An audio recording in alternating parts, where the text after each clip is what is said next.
Hi යාළුවනේ හැමෝම ආදරෙන් පිළිගන්නවා K-Fantasy අපේ YouTube channel එකට. අද මං ඔයාලට අරන් ආවේ The Secret Romantic Guest House Korean drama එකේ 8 වෙනි එපිසෝඩ් එකේ review එක. කතාව බලන්න යන්න කලින් ඔයාලා තාමත් K-Fantasy අපේ YouTube channel එක subscribe කරලා නැත්නම් ඉක්මනින් ගිහින් පහලින් තියෙන subscribe button එක click කරලා channel එකත් එක්ක එකතු වෙලාම කතාව බලන්න එන්න කියලා ආදරෙන් ආරාධනා කරනවා. ඉතින් දැන් අපි යමු අද කතාවට. ඩ්‍රාමා එක ආරම්භයේදීම අපිට පෙන්නන්නේ සින්වන් හෝ ඇමතිවරයා යූහගෙන් අහනවා ඔයා ඇයි මොකින් හෝ සමග සම්බන්ධ වුණේ කියලා. ඔයා සිංහාසනය අරගෙන ලෝකය පාලනය කරන්න කැමතිද කියලා ඔහු අහනවා. එතකොට යූහ කියනවා මට කවදාවත් හීනකින්වත් සිංහාසනය ගැන කැමැත්තක් තිබුණේ නැහැ. ඒ නිසා ඔයාලගේ දේශපාලන ආරවුල් වලට මාව ගාව ගන්න එපා කියලා යූහ මෙතනින් යන්න හදනවා. එතකොට සින්වන් හෝ ඇමතිවරයා කියනවා මට ඔයාව භාවිතා කරන්න බැරි නම් ඔයාට පුළුවන් මාව භාවිතා කරන්න. මොකින් හෝ බලාපොරොත්තු වුණු දුප්පතුන්ටත් තමන්ගේ ඉලක්කයන් කරා ළඟා විය හැකි ලෝකයක් නිර්මාණය කරන්න ඔයා මාව නිදහසේ භාවිතා කරන්න කියලා ඔහු කියනවා. මේ අතරේ ඩෑන්නෝ වැඩ කරමින් ඉන්න තෙබෑරුම ගාවට ෂීයොල්ව ලුහුබැඳන් ආව සෙබළු දෙන්න එනවා. මෙයාලා ඩෑන්නෝව අරගෙන යනවා. මේ අතරේ ෂීයොල් එක කතා කරන්න හොංජු එළියට එනවා. හොංජු ෂීයොල්ට කියනවා ඔයා එක්ක කතා කරන්න ලැබීම සතුටක්. මං ගොඩ කාලෙකින් ඉඳන් කතා බහ කරලා තියෙන්නේ මගේ පවුලේ අය එක්ක විතරයි කියලා. ඩෑන්නෝ බයේ හිටියේ ජං නිලධාරීතුමා මාව අරගෙන යයි කියලා. ඒ නිසා එයා මාව මල්වත්තේ හැංගුවා කියලා. එතකොට ෂීයොල් අහනවා ඒ නිසාද ඔයා පන්සලකට යන්න හදන්නේ කියලා. එතකොට හොංජු කියනවා ඔව් මට මගේ නංගිගේ ජීවිතේ මං නිසා විනාශ වෙන එක බලාගෙන ඉන්න බෑ කියලා. එතකොට ෂීයොල් හොංජුගෙන් අහනවා එතකොට ඔයාට මොකද වෙන්නේ? ඔයාගේ ජීවිතේ ඉතුරු කාලේ පන්සලක හැංගිලා ජීවත් වෙනවද කියලා. ඊට පස්සේ ෂීයොල් යනවා ඩෑන්නව හොයාගෙන එයා වැඩ කරන තැපෑරුමට. මෙතනට ගියාමයි ෂීයොල්ට දැනගන්න ලැබෙන්නේ අගනුවර දිස්ත්‍රික් කාර්යාලයේ නිලධාරීන් ඇවිත් ඩෑන්නව ගෙනිච්ච බව. ඉතින් ෂීයොල් ඉක්මනින්ම මල්වත්තට ගිහින් මේ ගැන යුක්කෝටයි යුහටයි කියනවා. මේ අතරේ ඩෑන්නව ජං නිලධාරියාගේ නිවසේ බැඳලා දාලායි තියෙන්නේ. මෙතනට එන ජං නිලධාරියා ඩෑන්නෝට පෙන්නනවා එයා ගාව තිබිලා වුන් හොයාගත් අර මාලිමාව.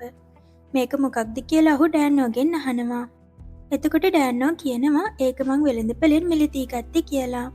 එතකොට ජං නිලධාරියා ඩෑන්නෝගෙන් අහනවා ඔයා හිතන්නේ ඉන්නේ මං මෝඩෙක් කියලාද? මේක ලාභ වෙළඳපොළ බඩුවක් නෙමෙයි.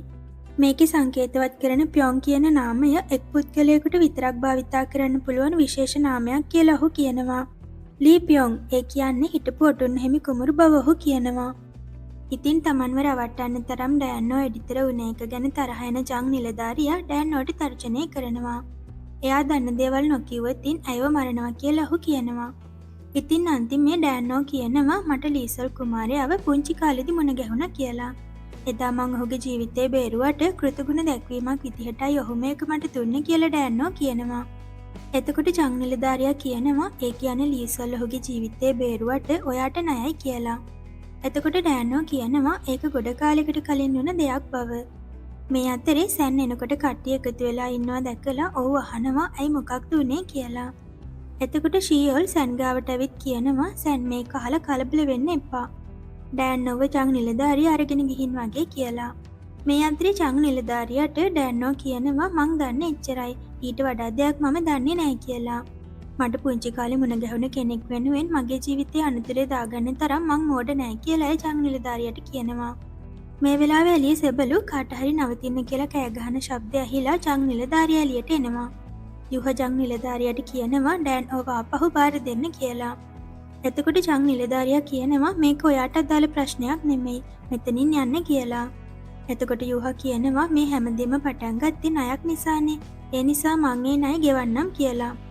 එහෙම කියන යුහ ජං නිලධාරියට ණයක් 100ක් දෙනවා. ඊට පස්සේ යුහ ඩෑන්නෝව එළියට එක්කරගෙන එනවා. සැන් ඩෑන්නෝව හොයාගෙන මෙතනට දුවගෙන එනකොටත් යුහයාව බේරගෙන ඉවරයි. ඉතින් සැන් ආපහු යනවා. යුහට ඩෑන්නෝ කියනවා මට හරිම කනගාටුයි. ලොකු මුදලක් ඔයා මං නිසා දුන්නේ කියලා. එතකොට යුහ කියනවා ඒක ගණන් ගන්න එපා. මං ඒක කරේ මගේ හිතේ සැනසීම වෙනුවෙන් කියලා. ඊට පස්සේ යුහ පහුවදා ඩෑන්නෝව ආපහු නිවසට එක්කරගෙන යනවා. එයා එනකල් මග බලාගෙන හිටිය නාජු මහත්මිය ඇවිත් ඇයව ප්‍රවේශමෙන් ගෙනාවට යුහට ස්තුති කරනවා. මේ වෙලාවේ ඩෑන්නෝ අහනවා හොංජුකෝ කියලා. නාජු මහත්මිය කියනවා ඔයා නොහිටිය නිසා එයාට මුළු රාත්‍රියම නිින්දක් නැති බව. මේ වෙලාවේ හොංජු පන්සලකට යන්න සූදානම් වෙලා එළියට එනවා. එයා ඩෑන්නෝට එයා හදපු පළඳනාවක් දීලා කියනවා මම හිතාගෙන හිටියේ මේක ඔයාගේ විවාහයේ දවසට දෙන්නයි කියලා. ඩෑන්නෝ හොංජුව නවත්තගෙන එයාට කියනවා අපිට දැන් ආපහු මල්වත්තට යන්න පුළුවන්. යෝහා අපි වෙනුවෙන් ණය ගෙව්වා කියලා. එතකොට හොංජු කියනවා මම එහෙ ගියත් කිසිම දෙයක් වෙනස් වෙන්නේ නැහැ. මම දිගටම අවතාරයක් වගේ ජීවත් වෙවි කියලා. එහෙම කියන හොංජු නාජු මහත්මියට ඩෑන්නෝව හොඳින් බලාගන්න කියලා මෙහෙණින් වහන්සේ සමග පිට වෙනවා. ඉතින් ඩෑන්නෝ හොඳටම අඬන්න ගන්නේ එයාගේ අක්කා යන දුකටයි. මේ අතරේ චං නිලධාරියා බියොන්ගක්වල හාරියොන් සමග ඉන්නවා. මෙතනට බාන්නයා එනවා. බාන්නයා ආවට පස්සේ චං නිලධාරියා හාරියොන්ට මෙතනින් යන්න කියනවා. ඔහු බාන්නයාට කියනවා ඔයා මං වෙනුවෙන් වැඩක් කරන්න ඕනේ. ඩෑන්නෝ ආර්යාව සමග මිතුරු වෙන්න කියලා. ඊට පස්සේ අපිට පෙන්නන්නේ ඩෑන්නෝ ආපහු මල්වත්තට එනවා. එයාලා එනකොට දකිනවා බුයොන්ගක්වල අය මේ මල්වත්ත ඉදිරියේ ගහලා තිබුණු බෝඩ් එක ගලවලා දාලා කියලා. ඊට පස්සේ ඩෑන්නෝයි නාජු මහත්මියයි යූහයි යනවා මල්වත්ත ඇතුළට. යුකෝ නාජු මහත්මියව දැකලා කියනවා මට නාජු මහත්මියගේ කෑම මේ ටිකේම ගොඩක් මතක් වුණා කියලා. එතකොට ශීයෝල් කියනවා ඒත් ඔයා හොඳට කෑවනේ. ඔයා කිව්වේ බුයොන්ගක්වල සූපවේදියෝ නම් මරු කියලාත් කියලා. මේක අහපු නාජු මහත්මිය තරහින් කියනවා ඒක තමයි මට පේන ඔයාගේ බරත් වැඩි වෙලා වගේ කියලා. මේ වෙලාවේ යුකෝ ශීයෝල්ගේ තොල්ල අල්ලගන්නේ එයාට තවත් කතා කරන්න බැරි වෙන්නයි. මේ වෙලාවේ ඩෑන්ෝ සැන්ව හොයන බව තේරුණ ශීයෝල් කියනවා එයා පුහුණු වෙන්න ගියා කියලා. ඊට පස්සේ ඩෑන්ෝ යුහට කතා කරනවා පොඩ්ඩක් කතා කරන්න එන්න කියලා. ඩෑන්ෝ යුහට එයා මල්වත්ත වෙනුවෙන් වැය කරපු මුදල ආපහු ගෙවන්නම් කියනවා. එතකොට යුහ කියනවා ඒක අමතක කරන්න. ඒක මට මව මිය යනකොට ලැබුණ උරුමයක්. කොහොමත් මං ඒක හොඳ විදිහට වියදම් කරන්න හිටියේ කියලා. එතකොට ඩෑන්නෝ කියනවා ඒත් මං පුළුවන් විදිහට ටික ටික ඒ ණය ගෙවන්නම් කියලා. ඊට පස්සේ ඩෑන්නෝ යනවා සැන් පුහුණු වෙන තැනට. ගිහින් මෙතන තියෙන බංකුවක ඉඳගත්තාම සැන් දකිනවා ඩෑන්නෝගේ මූණට ඉර එළිය වැටෙනවා. ඉතින් එයා ඩෑන්නෝගේ ඉස්සරහින් හිටගෙන එළිය කවර් කරනවා. මේ වෙලාවේ ඩෑන්නෝ කියනවා මං දන්නවා ඔයත් ඊයේ රෑ හොඳටම කලබල වෙන්න ඇති කියලා. නමුත් සැන් හැසිරෙන්නේ එයා පොඩ්ඩක්වත් කලබල වුණේ නෑ වගේ. මේ වෙලාවේ සැන් අහනවා ඔයා මොනවද මෙතන කරන්නේ? දැන් ඔයාට හන්යන් වල හොම ඇවිදින්න පුළුවන්ද කියලා. එතකොට ඩෑන්නෝ කියනවා මං මල්වත්තට ආපහු ආවා කියලා. සැන් ඒක අහලා සතුටින් hina වෙලා කියනවා ඒක හොඳ ආරංචියක් බව. සැන් අහනවා දැන් චං නිලධාරියාගෙන් ගැටලුවක් නැද්ද කියලා. එතකොට ඩෑන්නෝ කියනවා යුහට ස්තුති වෙන්න ඒ සේරම විසඳුනා කියලා. ඩෑන්නෝ සැන්ට කියනවා කරදර වෙන්න එපා මං මුරකරු ගැන මුකුත් කිව්වේ නෑ කියලා. එතකොට සැන් අහනවා ඔයා තාමත් හිතන්නේ මං මුරකරු කියලාද කියලා.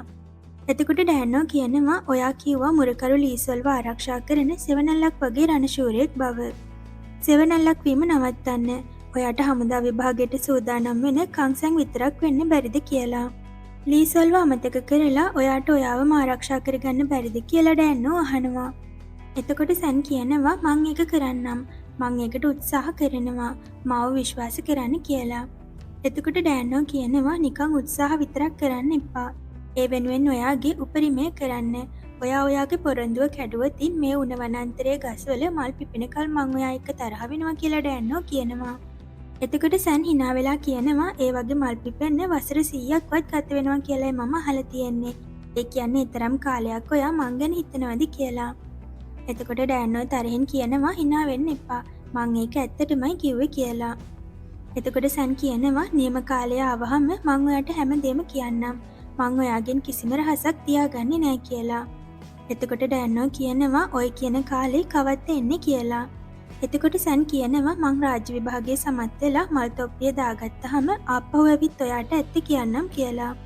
ඩෑන්නෝ ආපහු ගෙදරට යනකොට එයා දකිනවා බාන්නයා යාගේ කාමරේ ඉඳන් එළියට එනවා. බාන්නයා ඩෑන්නෝ නැති කාලේ නැවතිලා ඉඳලා තියෙන මේ කාමරේ. මේ වෙලාවේ ඩෑන්නෝ බාන්නයාට කියනවා නැවත හමු වෙන එකට සතුටුයි කියලා. බාන්නයා ඩෑන්නෝට ගරුසරු ඇතුව කතා කරනකොට ඩෑන්නෝ කියනවා එහෙම කතා කරන්න එපා.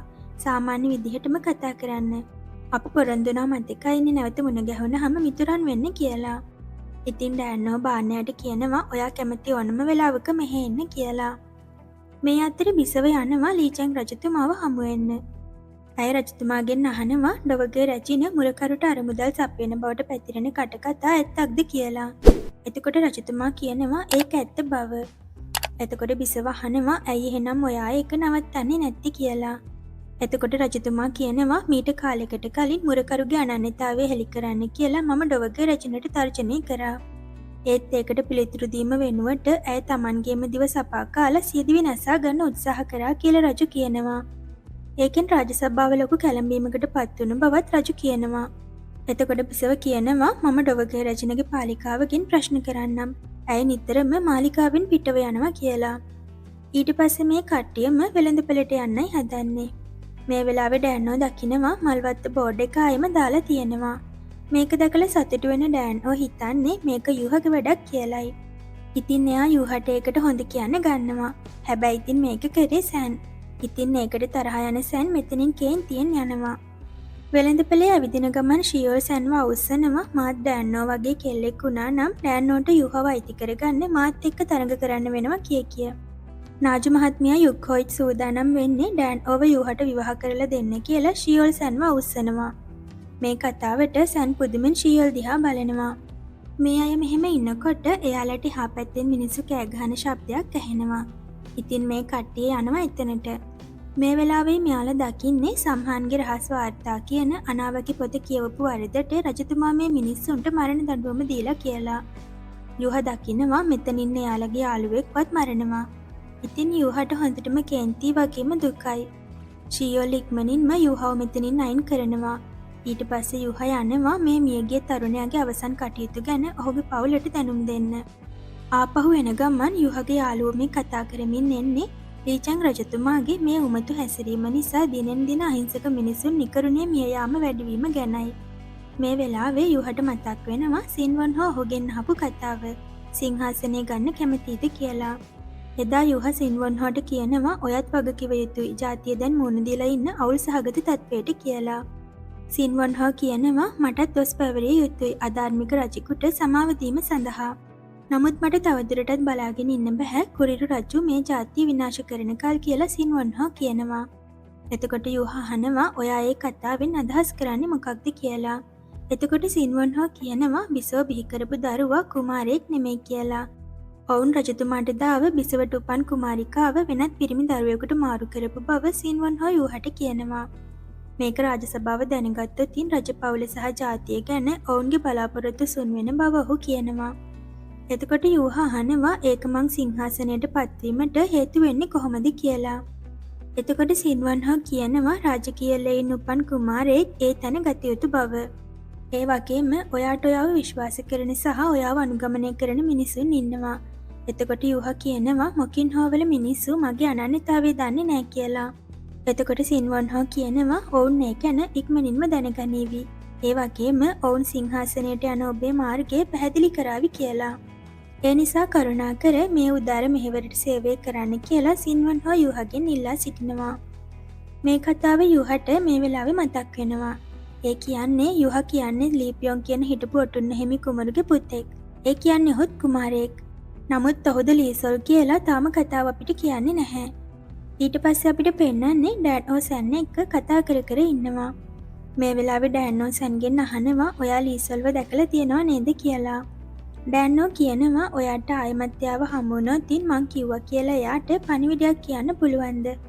ඔහුට කියන්න මට අපේ රහස රැකගන්න බැරි වුණා කියලා ඩෑනෝ කියනවා. එතකොට සැන් අහනවා මොකක්ද රහස කියලා. ඩෑනෝ සැන්ට කියනවා ලීසල් කුමාරයව තමන්ට පොඩි කාලෙදි මුණ ගැහුණ සිද්ධිය. ඊට පස්සේ ඩෑනෝ අතුගානේ ගියාම සැන් එයාගේ පොතේ ඩෑනෝව අඳිනවා. මේ අතරේ යුහ යනවා හාරියොන් මුණ ගැහෙන්න. යුහ හාරියොන්ගෙන් අහනවා ඔයාද සින්වන් හෝ ඇමතිවරයාට මගේ අනන්‍යතාවය කිව්වේ කියලා. එතකොට හාරියොන් කියනවා ඔයාගේ අනන්‍යතාවය ලෝකයට හෙළි වුණොත් ඔයාගේ ජීවිතයකින් අනතුරේ වැටෙනවා. ඒ නිසා ඔබතුමා සිංහාසනය ගන්න ඕනේ ඔයාගේ ජීවිතය රැකගන්න නම් කියලා.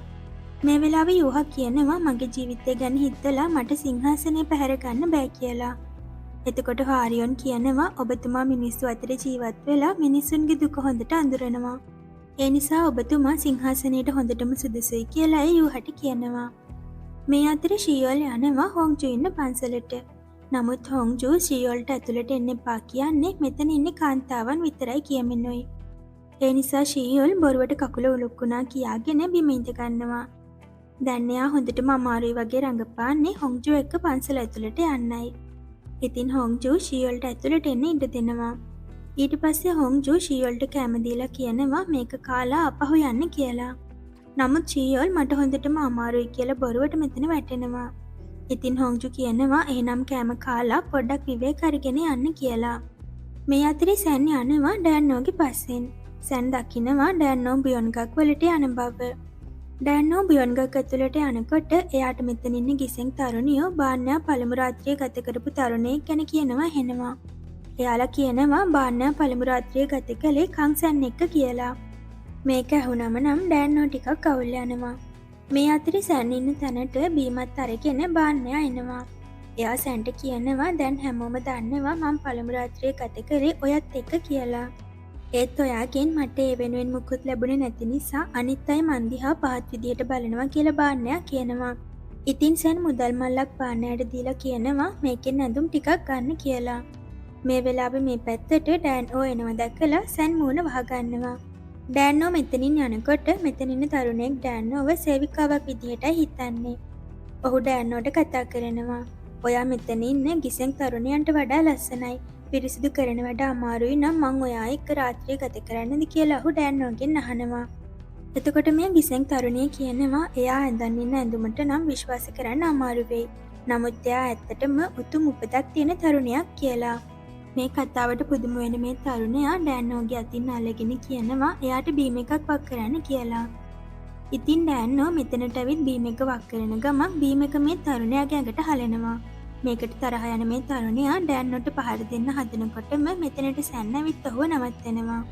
සැන් මේ තරුණයට පහර දෙන්න වගේ හදලා බය කරලා මෙතනින් යන්න කියනවා. නමුත් ඔහු ඩෑන්නෝට මෙතන තිබුණ බීම බෝතලයකින් ගහන්න හදනකොට ඒක වැටෙන්නේ සැන්ගේ පිටටයි. ඊට පස්සේ ඔන්න මේ දෙන්න ගිහින් සැන්ගේ උරහිසට බෙහෙතුත් දාගෙන ආපහු එනවා. ආපහු එන ගමන් ඩෑන්නෝ සැන්ට අනුම්පද කියමින් එන්නේ. ඉතින් සැන් අහනවා ඇත්තටම මොකක්ද ඔයාගේ ප්‍රශ්නේ කියලා. එතකොට ඩෑන්නෝ කියනවා මට පුයොන්ගක් වලදී අහන්න ලැබුණා ඔයා බාන්නයාගේ පළමු මිනිසා කියලා. ඉතින් ඩෑන්නෝ වරදව වටහාගෙන ඇති බව තේරෙන සැන් ඇයට පැහැදිලි කරනවා තමන් බාන්නයා අනතුරක වටුන වෙලාවේ උදව් කරා විතරයි කියලා. මේ අතරේ ශීයෝල් හොංජුට මල්වත්තේ ආකෘතියක් හදලා දෙනවා. ශීයෝල් හොංජුට කියනවා ඔයාට එන්න හිතෙන ඕනෙම වෙලාවක ආපහු එන්න හැමෝම ඔයා එනකල් බලාගෙන ඉන්නවා කියලා. මේ අතරේ ඩොවගේ රැජින පාලකවරයාව කැඳවෙනවා. ඇය පාලකවරයාව තමන්ට වැඩ කරන්න ගන්නයි හදන්නේ. ඩොවගේ රජින පාලකවරයාට කියනවා මගේ පුතා ලීචැන් තව වැඩි කාලයක් සිංහාසනයේ ඉන්න නෑ කියලා. මම අසාර්ථක මවක් වෙන්න පුළුවන්. නමුත් මම අසාර්ථක රජිනක් වෙන්නේ නෑ කියලායි කියනවා. ඒ නිසා මේ කුරිරු පාලකයාට තව වැඩි කාලයක් බලය අල්ලන්න ඉන්න ඉඩ නොදෙන බව ඇය කියනවා. මේ අතර ලීචැන් රජතුමා ඩොවගේ රජිනගේ ප්‍රධාන පාලිකාව අල්ලගන්නවා. ඔහු ඇයගෙන් අහනවා මුරකරු ගැන ඇය දන්න විස්තර. මම මගේම සහෝදරයන් පවා මැරුවා. එහෙම එකේ ඔයාව මරණ එක මට වැඩක් නෙමෙයි. ඒ නිසා ඇත්ත නොකියුවොත් ඉන් මරණ බවට රජු ඇයට තර්ජනය කරනවා. නමුත් මේ පාලිකාව වචනයක්වත් කියන්න කැමති වෙන්නේ නැහැ. ඉතින් රජතුමා ඇයව මරා දමනවා. මේ අතර ඩෑන්නෝ හැමෝටම හොඳ භෝජන සංග්‍රහයක් දෙන්නේ මේ අයගේ රාජ විභාගය අද පැවැත්වෙන නිසායි. ඉතින් සැන් ඔහුගේ විභාගයට යනවා. නමුත් මෙතනට අනපේක්ෂිතව රජතුමා එනවා. රජතුමා මේ පිරිසට කියනවා කණ්ඩායම් තරගයක් පවත්වන්න කියලා. ඊට පස්සේ මේ අයව ටීම් වලට බෙදලා රජතුමා කියනවා මං කම්මැලි තරඟ වලට කැමති නැහැ. ඒ නිසා ආරක්ෂිත නොවී තරඟ කරන්න කියලා. පෙරදෙන අයව විභාගයෙන් අසමත් කරන බව රජතුමා කියනවා. මේ අතරේ ඩෑන්නෝ සැන්ගේ කාමරය පිරිසිදු කරමින් ඉන්නකොට එයාට හම්බෙනවා සැන් ගාව තිබුණ සම්හාන්ගේ රහස් වාර්තා කියන තහනම් පොත. මේ වගේ පොතක් ළඟ තියාගන්න එකත් අවදානම් බව දැන දැනත් සැන් මේක ළඟ තියාගත්ත එකට දොස් කියමින් ඩෑන්නෝ මේ පොත අතට ගන්නවා. මේ අතරේ සැන් තරඟයට හොඳින් මුහුණ දෙනවා. අවසානයේ ඔහු තමයි මේ විභාගයෙන් පළමු තැනට එන්නේ. ඉතින් ඒ වෙනුවෙන් පළඳවන මල් තොප්පිය රජතුමා විසින් සැන්ට පළඳවනවා. රජතුමාට සැන් ගැන පැහැදීමක් ඇති වෙලා ඉන්නේ. රජතුමා කියනවා ඔයා නිසා මට අද තරඟේ කම්මැලි වුණේ නැහැ. ඒ නිසා ඔයා කැමති දෙයක් ඉල්ලන්න කියලා. ඈගක් වශයෙන් ඔයාගේ කැමැත්ත මං ඉටු කරන බව රජතුමා කියනවා. ඉතින් සැන් රජතුමාගෙන් ඉල්ලනවා රජතුමාගේ ආරක්ෂකයෙක් වෙන්න ඉඩ දෙන්න කියලා. ඉතින් රජතුමා ඒකට ඉඩ දෙනවා.